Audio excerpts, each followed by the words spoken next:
Hoje nós teremos a nossa última mensagem do ano no Evangelho de Marcos. Ainda temos outros 5 capítulos para percorrer, além do 10º em que estamos. Mas hoje nós vamos ter a nossa última mensagem. E eu creio que na mensagem de hoje nós vamos ter os 2 questionamentos mais profundos da vida cristã ou do ser humano. A pergunta mais importante que um ser humano devia fazer e procurar a resposta para ela está no texto de hoje.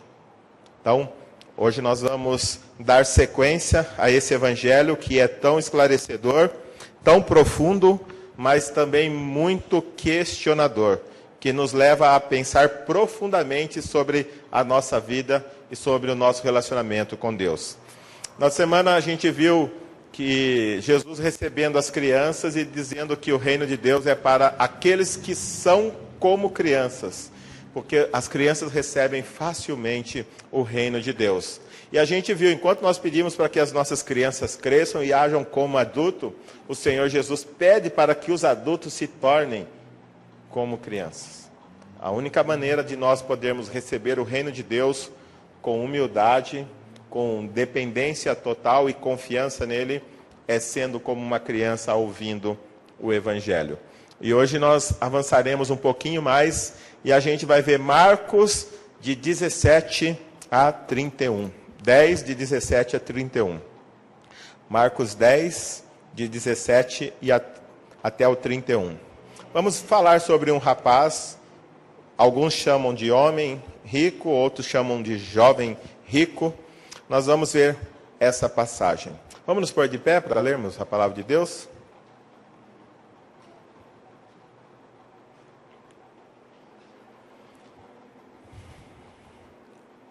Marcos 10, de 17 a 31, diz assim: Quando Jesus ia saindo, um homem correu em sua direção e se pôs de joelho diante dele e lhe perguntou: Bom mestre, que farei para herdar a vida eterna?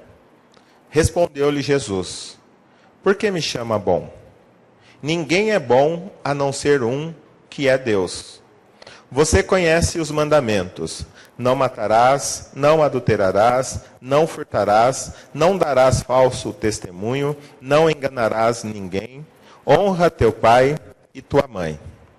E ele declarou: Mestre, a tudo isso tenho obedecido desde a minha adolescência. Jesus olhou para ele e o amou.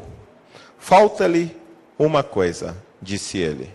Vá, vende tudo o que você possui e dê o dinheiro aos pobres, e você terá um tesouro no céu. Depois venha e siga-me. Diante disso, ele ficou abatido e afastou-se triste, porque tinha muitas riquezas.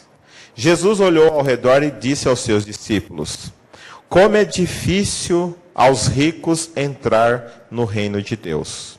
Os discípulos ficaram admirados com essas palavras.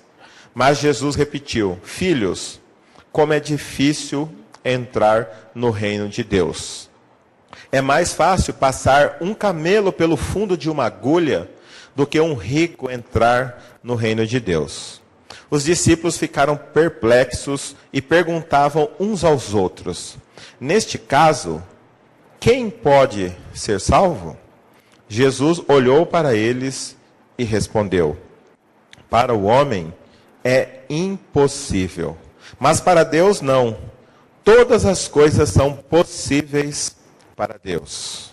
Então Pedro começou a dizer-lhe: Nós deixamos tudo para seguir-te. Respondeu Jesus: Digo-lhes a verdade. Ninguém que tenha deixado casa, irmãos, irmãs, mãe, pai, filhos ou campos por causa de mim e do Evangelho, deixará de receber 100 vezes mais, já no tempo presente, casa, irmãos, irmãs, mães, filhos e campos, e com eles, perseguição. E na era futura, a vida eterna. Contudo, muitos primeiros serão últimos, e os últimos, serão primeiros. Oremos. Pai, em nome do Senhor Jesus, esta noite eu peço que o Senhor responda algumas questões muito importantes para cada um de nós, a fim de que nós possamos ter plena convicção de que a salvação pertence ao Senhor e ao Senhor quem nos salva. Por isso, Pai querido, eu peço que essa noite o Senhor tire da nossa mente qualquer pretensão humana, qualquer vanglória e qualquer tentativa de bajulação do Senhor para podermos alcançar algo. Que a gente possa entender que o Senhor nos salva por Tua graça e misericórdia. Mas possamos também entender que o nosso coração tem que pertencer plenamente a Ti. Em nome de Jesus, Pai, fale conosco. Amém.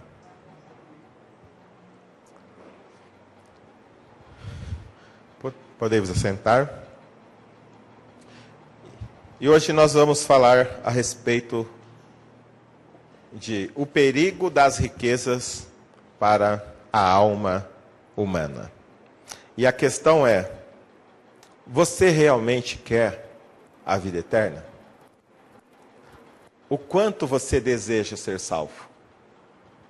Até onde você está disposto a ir para poder herdar a vida eterna?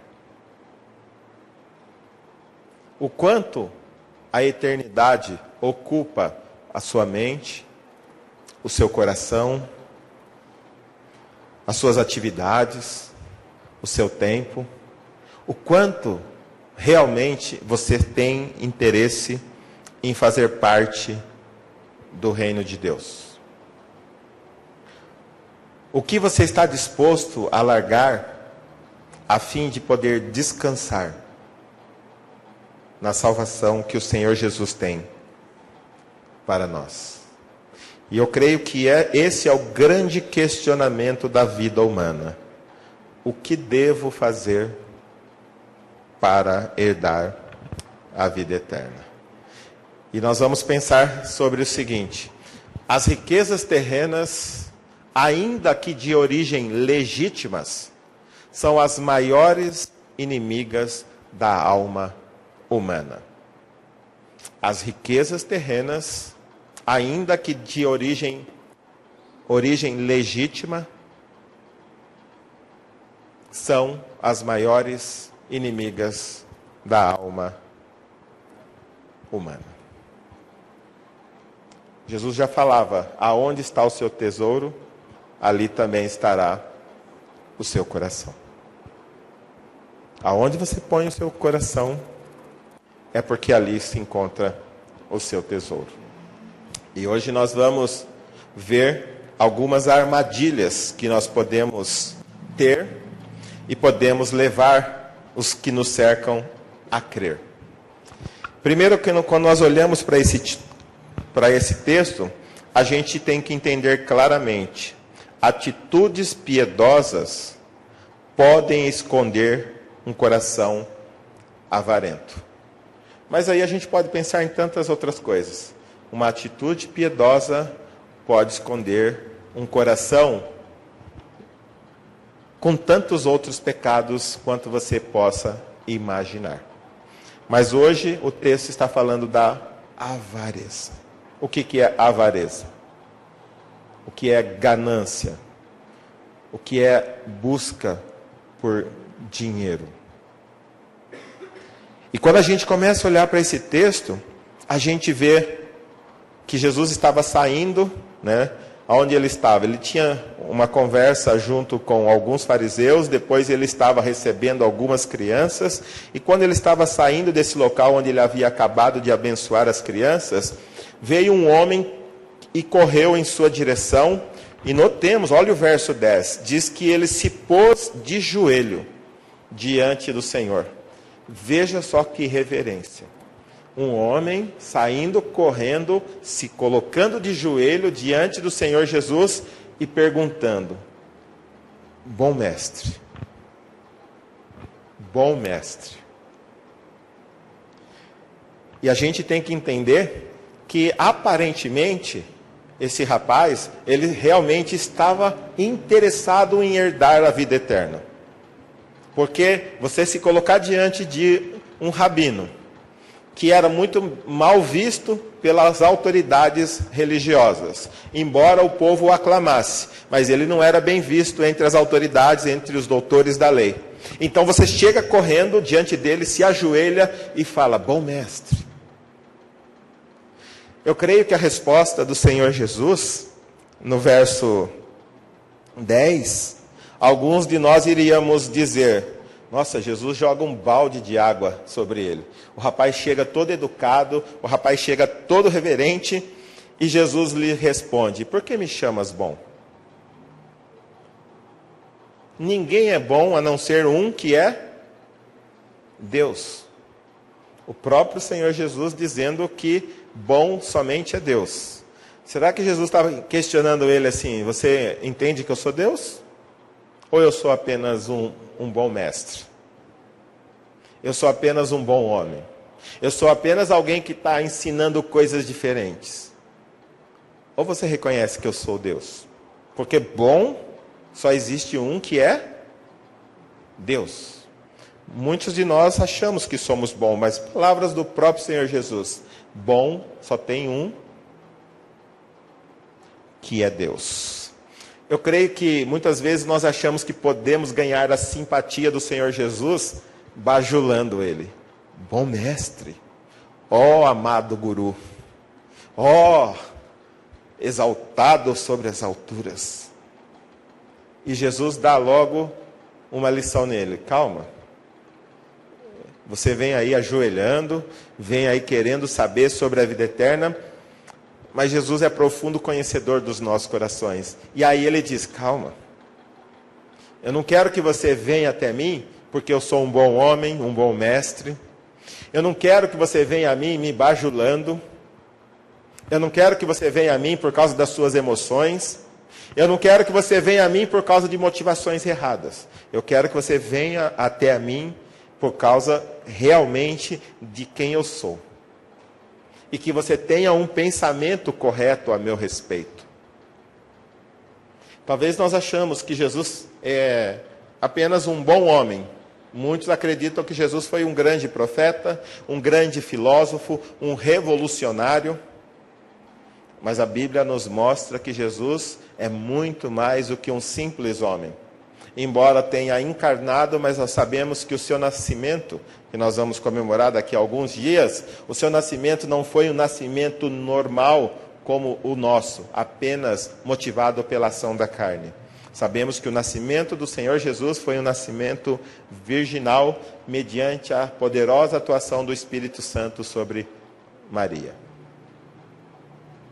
Jesus é muito mais do que um simples homem. E aqui ele diz: ninguém é bom a não ser um, que é Deus. Você está me reconhecendo como Deus? A gente pode notar nesse texto que às vezes nós podemos chegar diante do Senhor, mas realmente não estar disposto a ouvir a resposta para a pergunta que nós fazemos. Porque quando a gente olhar para o restante do texto, vai parecer que ele chegou diante do Senhor, ajoelhou, chamou-o de bom, para que depois Jesus reconhecesse a sua bondade também. Mas a pretensão dele já caiu por terra logo de início, porque ele falou: ninguém é bom exceto Deus. E a gente vai ver que ele pode ser até mesmo um jovem de qualidade. Alguns chamam um mancebo de qualidade. Mas quando a gente olha, Jesus está bem claro mostrando que por trás daquele coração humilde se esconde um problema. Por trás daquela atitude humilde de se ajoelhar, de reverenciá-lo, está se escondendo um grande problema, o maior inimigo da alma do ser humano. E a gente tem que notar também que o texto prossegue mostrando que um coração avarento pode esconder-se atrás de atitudes aparentemente cristãs. Olha lá, porque quando Jesus fala assim: ninguém é bom a não ser um, que é Deus. E no verso 19 ele continua dizendo: você conhece os mandamentos. Você quer saber o que você precisa fazer? Então, não mate, não adultere, não furte, não dê falso testemunho, não engane a ninguém, honra teu pai e honra a tua mãe. E aí, o jovem diz assim, e ele declarou: mestre, a tudo isso tenho obedecido desde a minha infância. Quando a gente olha para Mateus capítulo 5, a gente vê Jesus colocando pingos nos is, e ele começa a demonstrar como é que nós devemos guardar a lei muito acima daquilo que os fariseus e os escribas ensinavam. Ele começa a dizer, lembra o que foi dito pelos antigos? Eu, porém, vos digo. E ele está falando assim, talvez na mente dele, ele tenha pensado, eu nunca peguei a espada, eu nunca peguei a faca, e enfiei ninguém, nunca matei ninguém. Mas quando a gente vai lá para Mateus, ele diz assim, se você disser para o seu irmão, racá, ou tolo, você já é digno de ser réu do inferno. Então matar não era apenas pegar uma faca e tirar a vida, mas com as palavras. E Jesus começa a falar assim, todo aquele que adulterar, nós não devemos adulterar, mas ele diz assim, se você apenas olhar com intenção impura, você já cometeu adultério no seu coração. Então Jesus elevou muito acima daquilo que os homens tinham como padrão para a conduta. E quando esse jovem ele diz assim, isso tenho observado desde a minha adolescência, lembra que a semana passada eu falei a respeito de quando uma criança é considerada adulta e pronta para se relacionar com as coisas espirituais? Quando ele passa por aquele ritual de iniciação, que o bar mitzvah, que acaba acontecendo assim, uma criança, um menino, quando chega aos 13 anos, ele passa por essa iniciação, e a menina aos 12, ou seja, então, a partir dali, ele é capaz, segundo o pensamento judeu, que o garoto e a menina são capazes de agora começar a entender e se relacionar com as coisas espirituais. Então, porque ele passou por aquilo, ele acredita que realmente ele cumpre tudo fielmente desde a sua adolescência. Então, um jovem que chega aparentemente humilde diante do Senhor Jesus, o exalta, bom mestre, e agora ele tem a petulância de dizer para Jesus que ele guarda todos os mandamentos desde a sua adolescência. Um outro erro é não entender a própria pecaminosidade. Não entender e olhar para a palavra de Deus da forma como Deus olha. Então, por trás daquelas atitudes aparentemente cristãs, ele guarda todos os mandamentos. Um grande problema, um grande pecado estava sendo escondido por trás daquela atitude. Ele não reconhecia que ele não era perfeito. Praticamente ele está dizendo, Senhor, eu sou tão bom quanto o Senhor. Eu sou bom. Eu guardo os mandamentos. Viu como é que eu sou reverente? Eu cheguei diante do Senhor, ajoelhei, eu te exaltei. Eu sou bom. Praticamente ele chegou a dizer assim, eu sou bom. Porque ele está falando que guarda os mandamentos desde a sua adolescência. Então a gente tem que tomar cuidado, porque por trás de um coração, um coração avarento pode se esconder atrás de atitudes aparentemente piedosas, aparentemente cristãs. Do jeito deles, ele diz que guardava todos os mandamentos do Senhor. Mas prosseguindo, a gente olha para esse texto e a gente tem que tomar cuidado, porque um coração avarento se revela ao preferir mais as riquezas terrenas do que a vida eterna. Qual foi a primeira pergunta que esse jovem fez ao Senhor Jesus? Mestre, o que eu preciso fazer para herdar a vida eterna? Mas será que realmente ele estava tão preocupado assim com a vida eterna? Será que ele estava tão disposto a ouvir a resposta que o Senhor Jesus tinha para ele? Será que realmente ele queria ouvir o que Jesus tinha a dizer para ele? Ou ele já chegou tão confiante que ele era tão bom que Jesus ia exaltá-lo? Porque assim, parece que Jesus jogou um balde de água fria. Nossa, Jesus foi deselegante com ele. Ou Jesus apenas fez questões que iriam expor o seu coração?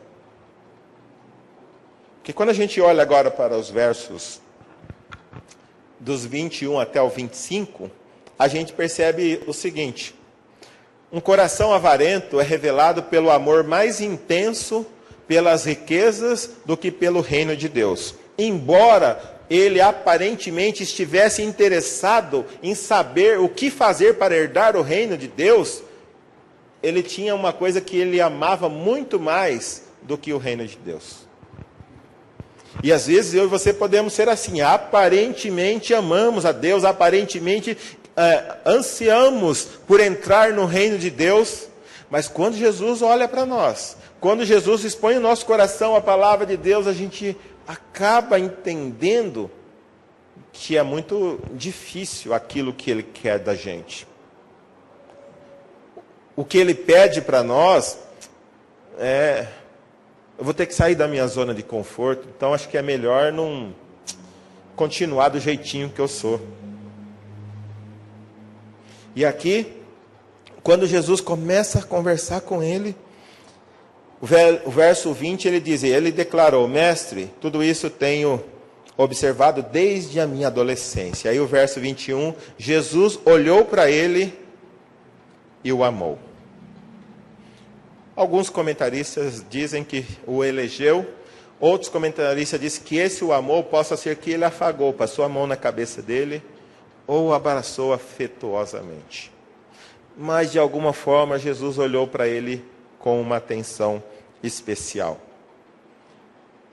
Mas Jesus ele não se deixa enganar por nossas palavras. Após o amá-lo, talvez afagar a sua cabeça, talvez dar um abraço, Jesus ainda fala, mas falta-lhe uma coisa. Vá, vende tudo o que possui e dê o dinheiro aos pobres. E você terá um tesouro no céu. Depois, venha e siga-me.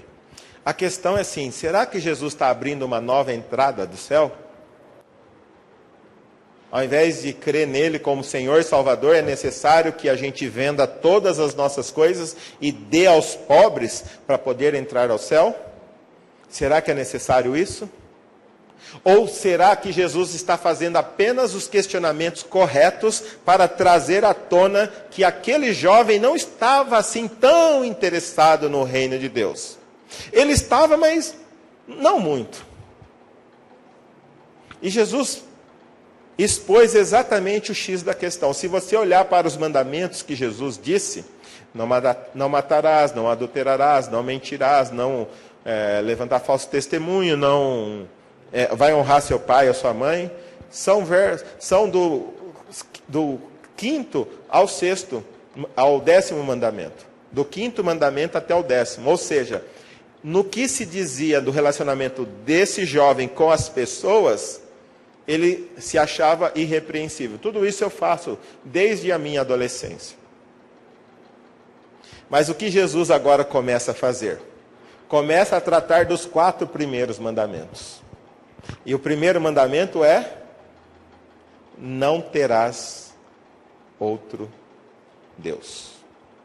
Não terás outros deuses, né?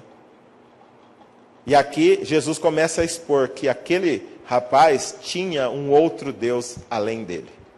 Um Deus que competia com a lealdade a ele. Qual era o Deus desse jovem? O dinheiro. A riqueza era o Deus desse jovem. A ponto de ele, o 22 diz assim, diante disso o quê? Diante da proposta do Senhor Jesus, você quer ter a vida eterna? Você quer ter um tesouro no céu? Vá, vende tudo que você tem, dê o dinheiro aos pobres, depois vem e siga-me. Quando esse rapaz ouviu isso, Jesus chegou na questão. Aí o verso 21 diz: diante disso, ele ficou abatido e afastou-se triste. Por quê? Porque tinha muitas riquezas.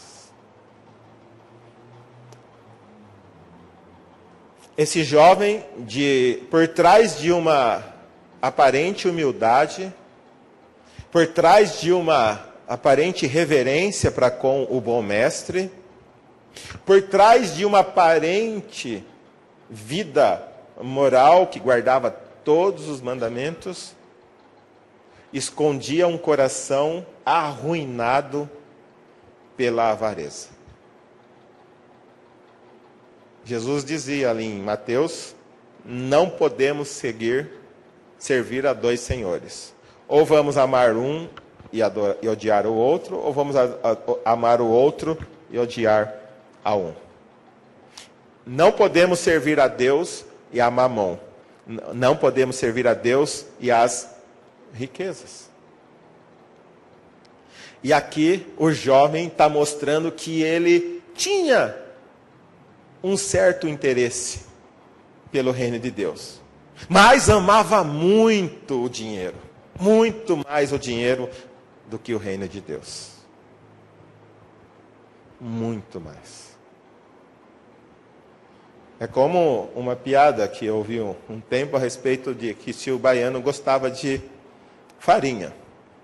É a mesma questão desse jovem. Você gosta do reino de Deus?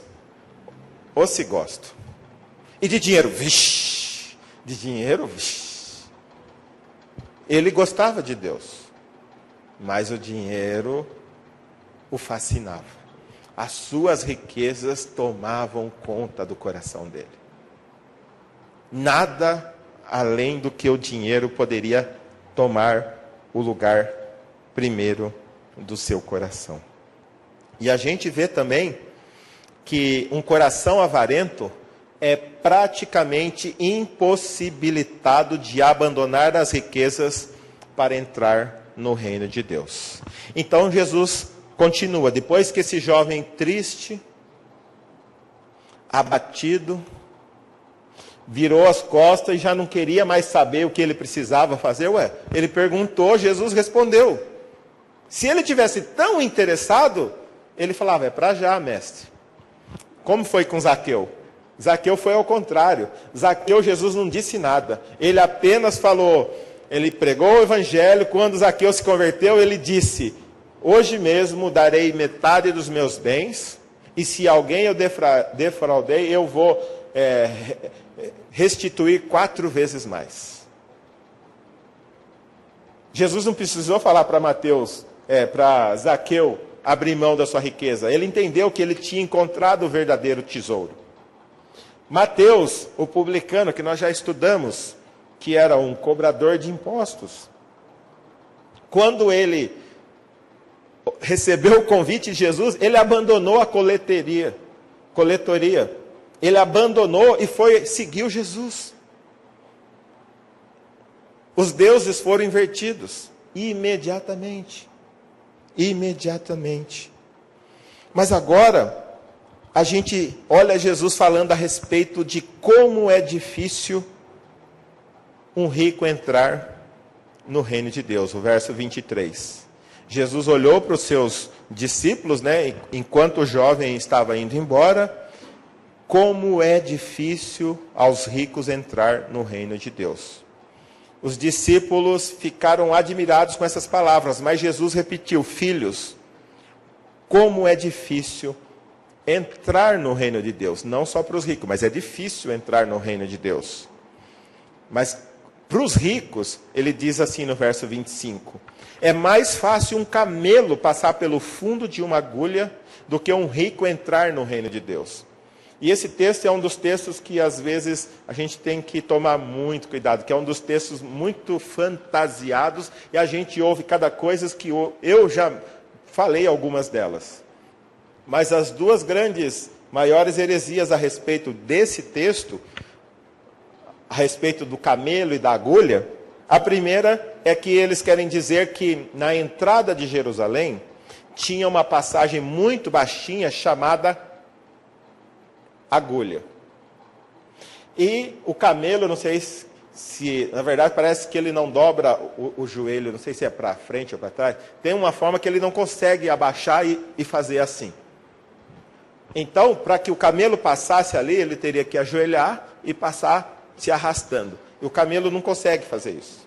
Então, alguns pregadores dizem que Jesus estava se referindo a essa entrada de Jerusalém, que o camelo tinha que agachar e passar abaixado. A outra heresia que a gente já ouve falar, e eu também já usei ela, é que camelo é aquela corda grossa de navio que prende o navio lá no cais. Sabe aquela cordona grossa que quando o navio está no cais ele está preso ali. Então que é mais fácil passar aquela cordona grossa num furinho da agulha do que um rico entrar no céu. Também está errado. Se você for para o texto, para o original, camelo se refere àquele animal que tem as córcovas. É exatamente isso, é um animal. E se você vê agulha, é exatamente uma agulha. Quem já costurou aí as mulheres, eu creio que todos nós já vimos uma agulha que tem um furinho no fundo dela para você passar a agulha. Mas é isso mesmo que Jesus está ensinando. Que é mais fácil você pegar aquela agulhinha e jogar um camelo com aquelas córcovas e passar dentro, do que um rico entrar no céu.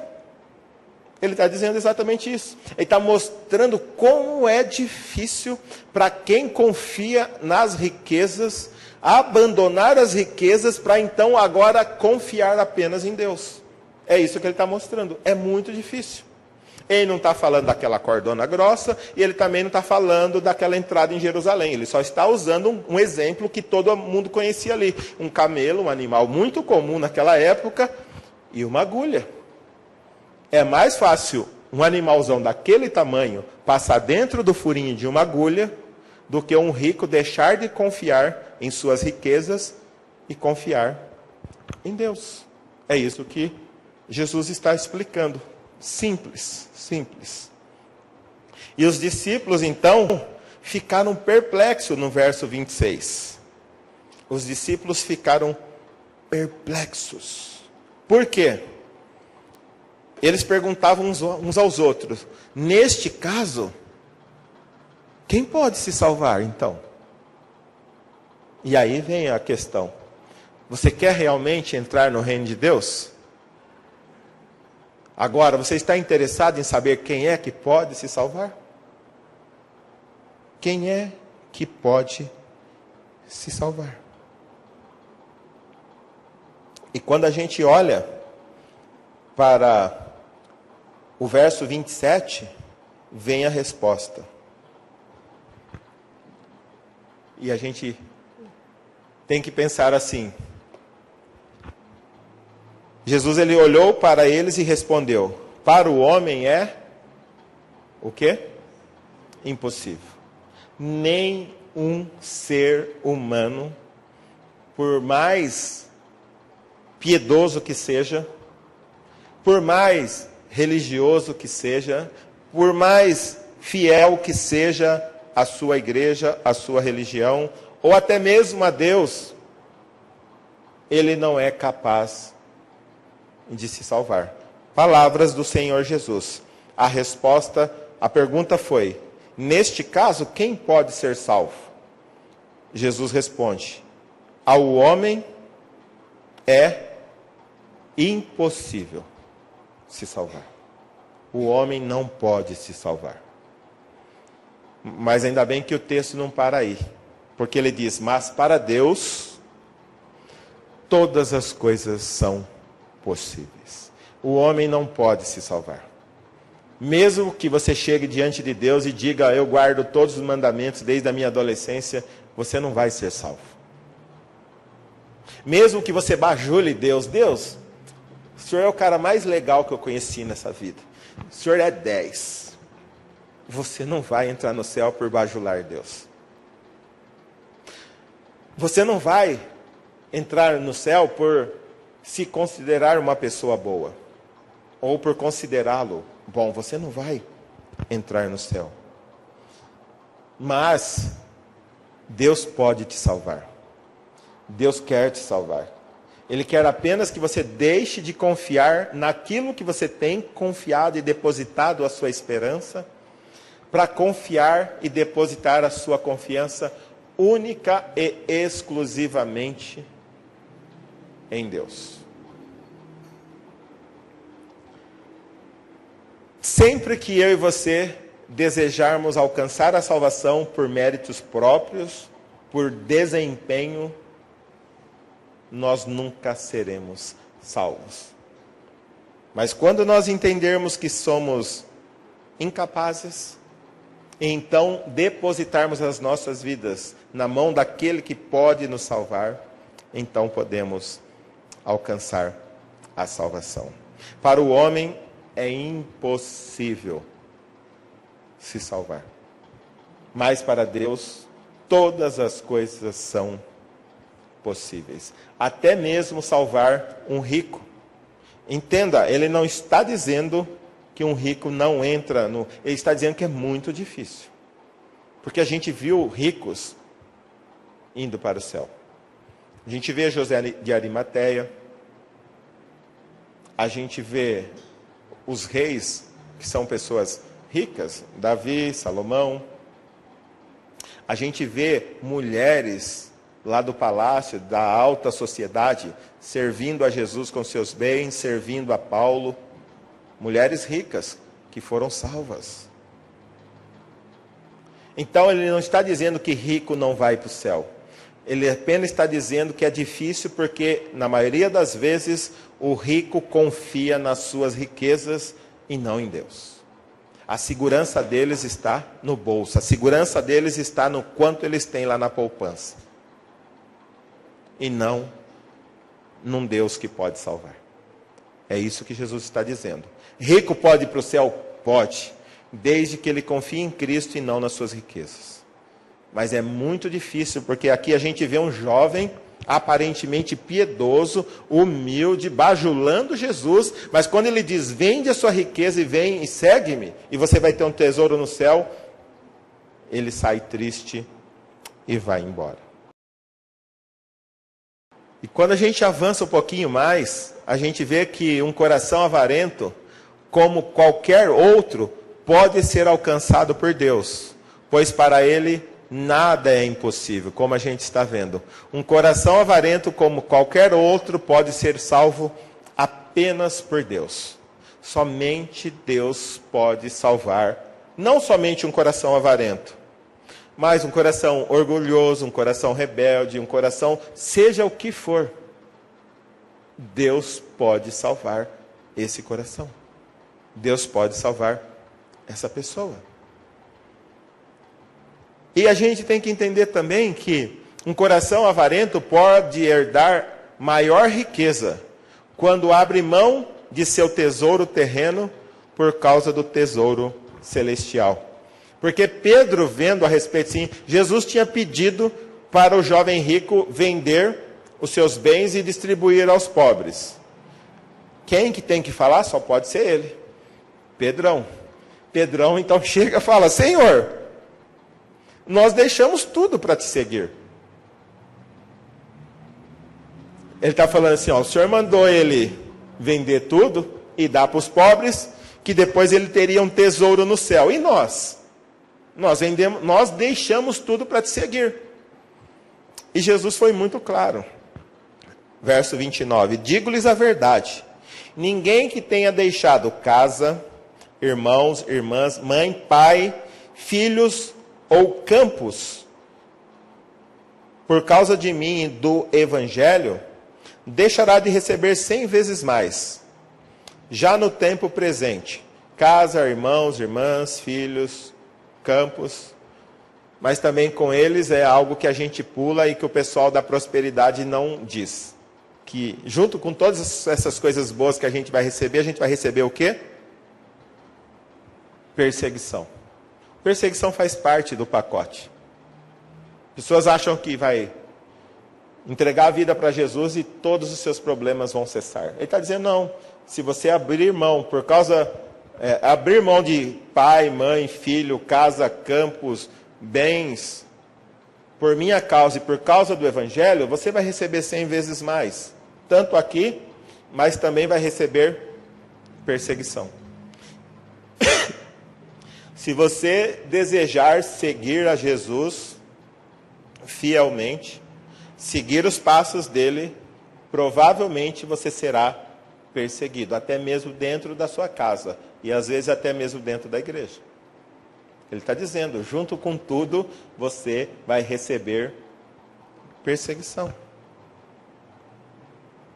Mas ele diz, e na era futura, a vida eterna.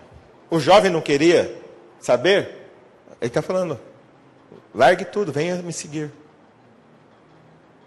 Venha me seguir. Você vai receber muito mais do que você tem, mas principalmente a vida eterna. E ele conclui dizendo assim, contudo, muitos primeiros serão últimos, e últimos serão primeiros. Parecia que aquele jovem que estava lá, primeirão da fila, que cara bom, reverente, humilde,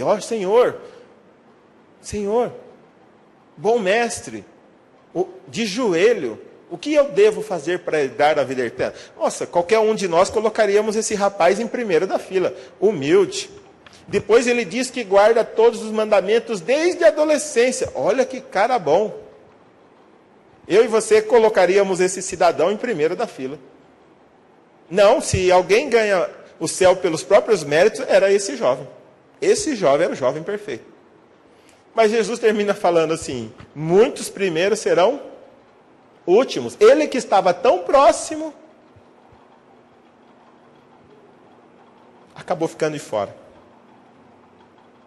E muitos, que talvez se pensando tão distantes, foram resgatados pela graça de Deus. Talvez seja o seu caso, você se vê achando que é a pessoa mais miserável da face da terra.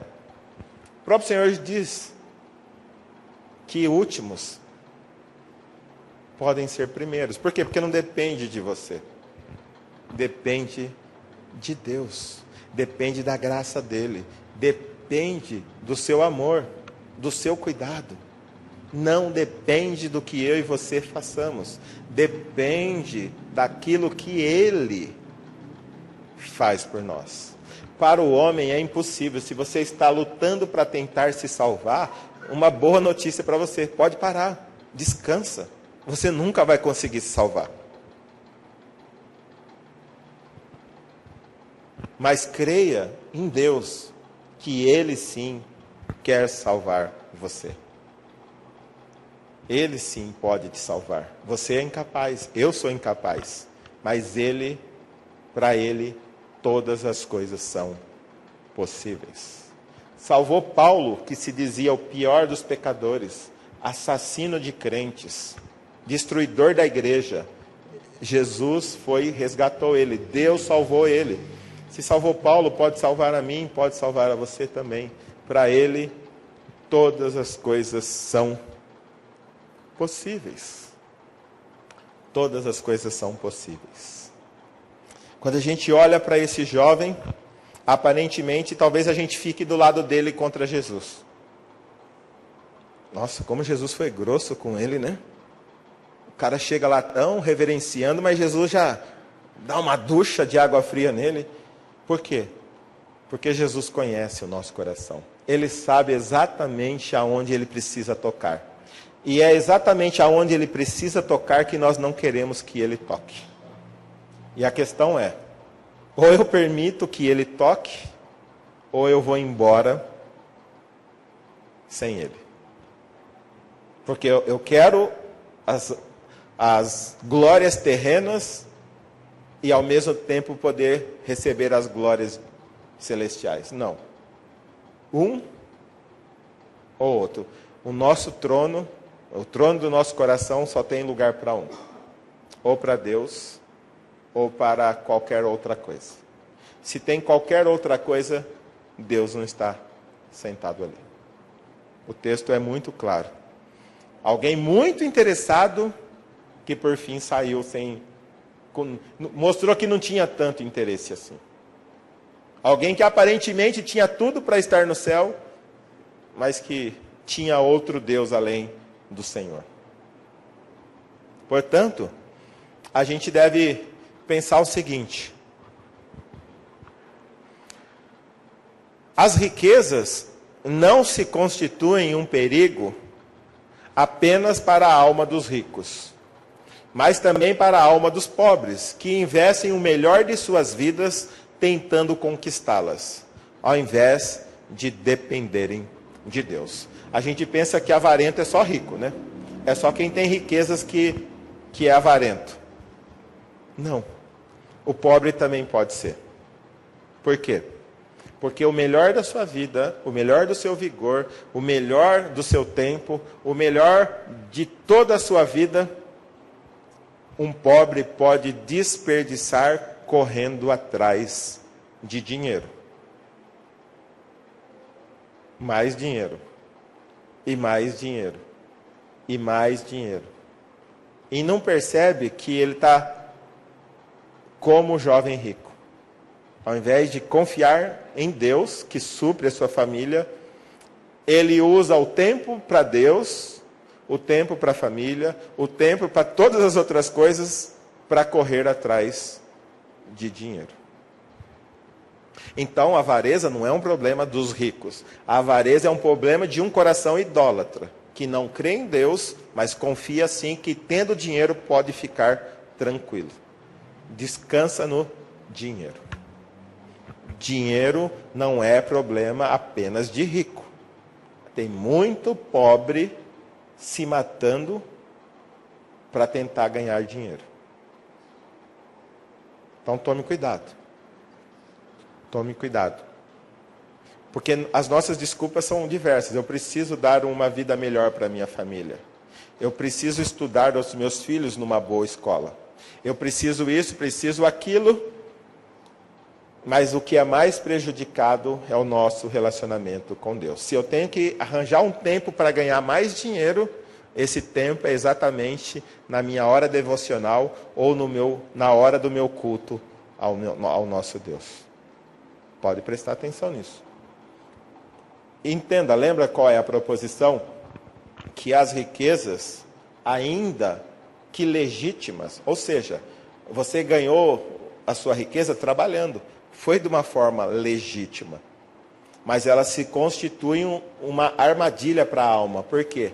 Porque você pode querer trabalhar além do necessário para ter além daquilo que você precisa. E aí acaba enredando a sua alma e afastando ela de Deus. Próxima diz assim: assim como as riquezas, qualquer coisa que ocupe demasiado espaço em nosso coração, concorrendo com o senhorio de Jesus Cristo, pode se tornar um obstáculo para a nossa entrada no reino de Deus.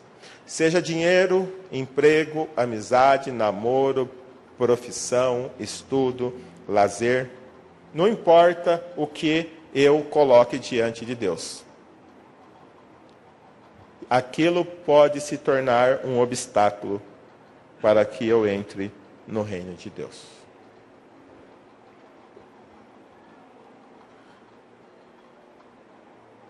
Terceiro, avalie sua vida e descubra o que ou quem está sentado no trono do seu coração. Se não é Deus, remova imediatamente. A sua vida gira em torno do quê? Os seus pensamentos giram em torno do quê? Suas motivações giram em torno do quê? Você vive para quê? O que te dá alegria? Você acorda no meio da noite, você pensa no quê? E isso vai responder quem é que está no trono do seu coração. E se todas essas respostas não forem preenchidas com Deus, você tem um problema. E você precisa remover imediatamente esse ídolo que concorre com Deus, para que o seu coração esteja livre para o Senhor. Quarto diz assim: a salvação depende exclusivamente da graça de Deus, independente das obras humanas. E é isso que tem que ficar muito claro. A salvação não depende do seu desempenho. A salvação não depende das coisas que você faz. Depende exclusivamente da graça de Deus. Então eu não preciso fazer nada. Não é bem assim. As obras apenas atestam onde está o nosso coração e qual lugar Deus ocupa dentro dele. Então as obras não levam você à salvação, mas as suas obras mostram aonde você está no seu relacionamento com Deus. Simples. Você não vai ser salvo porque você faz obras, mas elas demonstram aonde está Deus na sua vida. Simples assim. Você não vai ser salvo por fazer alguma coisa, mas se você é salvo, as coisas que você fazem demonstram que você é salvo. Entendeu? A gente inverte. Eu vou fazer porque eu quero ser salvo. Não, ao contrário. Você não é capaz de fazer nada para Deus se você não for salvo. Você só vai fazer se você é salvo. Simples. Quinto, Jesus é poderoso para salvar qualquer pessoa, mesmo a mais impossível humanamente falando, pois sua graça superabundou onde o pecado abundou. Não importa o quão distante você tenha andado de Deus. Não importa quão distante você esteja hoje. Jesus, o mesmo desafio que ele fez para o jovem, ele faz para você. Largue aí o que está ocupando o seu coração e siga-me. É simples. Mesmo que você já tenha andado quilômetros de distância, ele está falando, largue aquilo que está ocupando o seu coração e siga-me. Você realmente quer a vida eterna? Siga-me. Siga-me. Por fim, saiba que Jesus não se impressiona com bajulações e elogios humanos. Ele não quer sua simpatia. Ele quer sua fé incondicional. Às vezes, nós achamos que nas nossas orações nós vamos impressionar Deus. Às vezes nós achamos que com as nossas lágrimas nós vamos impressionar a Deus. Com nossas atitudes na hora do remorso nós vamos impressionar a Deus. Deus não quer nossa bajulação, não quer nossos elogios, não quer as nossas lágrimas. Ele quer a nossa fé. Que a gente entenda que a nossa felicidade, que a nossa segurança encontra-se única e exclusivamente nele. Não nas coisas e não nas pessoas, não nas instituições, mas nele. Ele é o nosso porto seguro. Ele é a nossa salvação. Ele é a nossa segurança. Se você não se sente seguro com ele, você não se sentirá seguro com mais ninguém. Em nenhum outro lugar. Só ele pode dar a segurança que nós necessitamos, porque para ele todas as coisas são possíveis. Aquilo que é impossível para mim e para você é possível para Deus. Até mesmo salvar pessoas como eu e como você. Portanto, as riquezas terrenas, ainda que de origem legítima, são as maiores inimigas da alma humana. E eu creio que a gente pode ir para casa hoje com esse questionamento. O quanto eu quero a vida eterna? O quanto eu estou disposto a seguir a Jesus? O que eu estou disposto a abrir mão para ter Jesus? O que eu preciso destronar do meu coração para Jesus ser entronizado.